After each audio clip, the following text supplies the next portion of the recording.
पंजाब सरकार वालों भ्रष्टाचार विरुद्ध जीरो टॉलरेंस नीति उत्ते एक होर वड्डा सख्त कदम चुकिया है डीएसपी जिस वालों रिश्वत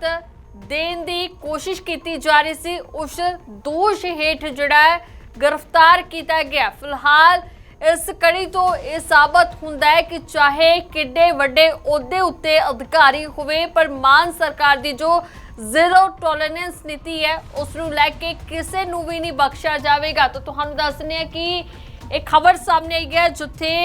पंजाब सरकार ने भ्रष्टाचार विरुद्ध अपनी जीरो टॉलरेंस नीति उत्ते एक होर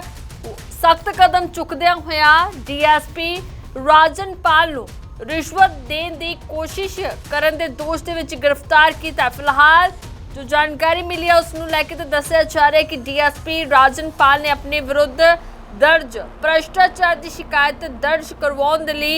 एसएसपी दफ्तर दे विच 1 लाख रुपए की रिश्वत देने की कोशिश की।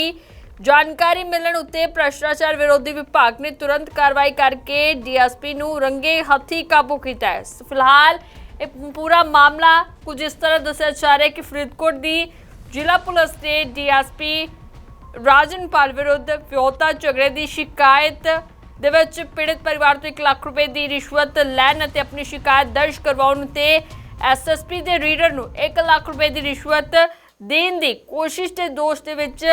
केस दर्ज करन तो बाद उसनूं गिरफ्तार किया। डीएसपी राजनपाल फरीदकोट के पिंड पक्का की रहने वाली एक विआहता औरत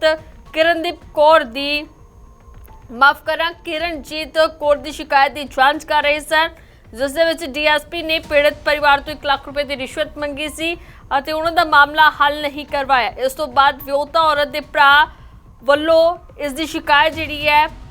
एसएसपी दफ्तर दी गई जिथे इस शिकायत मिलन दे तुरंत उपरांत एक्शन लिया गया जिस दौरान जिहड़े एसएसपी वालों इस पूरे घटनाक्रम नूं बयान किया गया ते किस तरह उस डीएसपी नूं जिहड़ा है अड़के लिया गया इस सारी जानकारी दी गई है। की कुछ कहते नजर आ रहे ने सुनते जी। साडे मानयोग सीएम साहब सरदार भगवंत सिंह मान जी उन्हां दे सानूं सख्त हिदायतां हैगीआं कि एक बिल्कुल साफ सुथरा एक प्रशासन साडे वल्लों दिता जाना है सारिਆਂ ਵੱਲੋਂ और एक जीरो टॉलरेंस पॉलिसी करप्शन ਦੇ अगेंस्ट रहनी हैगी ਤੇ ਇਹਦੀ ਲੜੀ ਦੇ ਤਹਿਤ ਹੀ ਫਰੀਦਕੋਟ ਪੁਲਿਸ ਦੇ ਕੋਲ ਔਰ ਐਸਐਸਪੀ ਦਫ਼ਤਰ ਦੇ ਕੋਲ ਇੱਕ ਸ਼ਿਕਾਇਤ ਆਈ ਸੀ ਜਿਹ 'ਚ ਇੱਕ ਮੈਟਰੀਮੋਨੀਅਲ ਡਿਸਪਿਊਟ ਚੱਲਦਾ ਸੀ ਔਰ ਉਹਦੀ ਇੱਕ ਸ਼ਿਕਾਇਤ ਡੀਐਸਪੀ ਸੀਏਡਬਲਿਊ ਰਾਜਨਪਾਲ ਦੇ ਕੋਲ ਸੀ ਔਰ ਸਾਡੇ ਕੋਲ ਕੱਲ ਇੱਕ ਸ਼ਿਕਾਇਤ ਆਈ ਕਿ ਉਸ ਡਿਸਪਿਊਟ ਨੂੰ ਸੈਟਲ ਕਰਾਉਣ ਦੇ ਬਦਲੇ ਡੀਐਸਪੀ ਨੇ ਉਸ ਪਾਰਟੀ ਕੋਲੋਂ ਇੱਕ ਰਿਸ਼ਵਤ ਦੀ ਡਿਮਾਂਡ ਕੀਤੀ ਔਰ ਰਿਸ਼ਵਤ ਲਈ ਔਰ ਇਸ ਤੋਂ ਬਾਅਦ ਇਹਨਾਂ ਨੇ ਹੋਰ ਵੀ ਉਹਨਾਂ ਕੋਲੋਂ ਪੈਸਿਆਂ ਦੀ ਡਿਮਾਂਡ ਕੀਤੀ ਜਿਹਦੀ ਸ਼ਿਕਾਇਤ एसएसपी दफ्तर आई। वो शिकायत जो एसएसपी ऑफिस आई तो जो डीएसपी राजनपाल नूं इस गल दे बारे पता चलिया तो उन्होंने एसएसपी फरीदकोट दे ऑफिस नूं कॉन्टैक्ट किया, इत्थे आए और ये शिकायत नूं रफा दफा करन दे एवज इत्थे एक रिश्वत देण दी पेशकश भी की।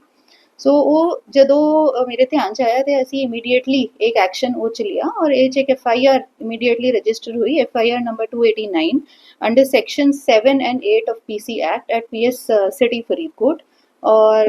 उस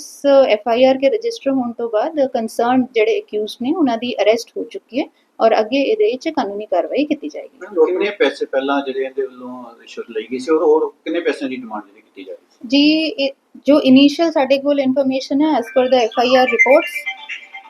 1 लाख रुपए की इंटीमेशन साडे कोल हैगी और अगे इहदे विच तफ्तीश जारी है। जो भी फैक्ट्स अगे आएंगे वो असी तुहाडे नाल शेयर कर देंगे। और मुलाजम इस विच शामिल है जी? प्राइमा फेसी अभी FIR रजिस्टर हुई है, अगे अगे तफ्तीश अगर होर किसी का कोई रोल आऊगा तो उहदे खिलाफ भी असी सख्त तो सख्त कार्रवाई करांगे। साडे डीजी सर ने भी सानू यही हमेशा एक कहा है कि एक बिल्कुल क्लीन और इफेक्टिव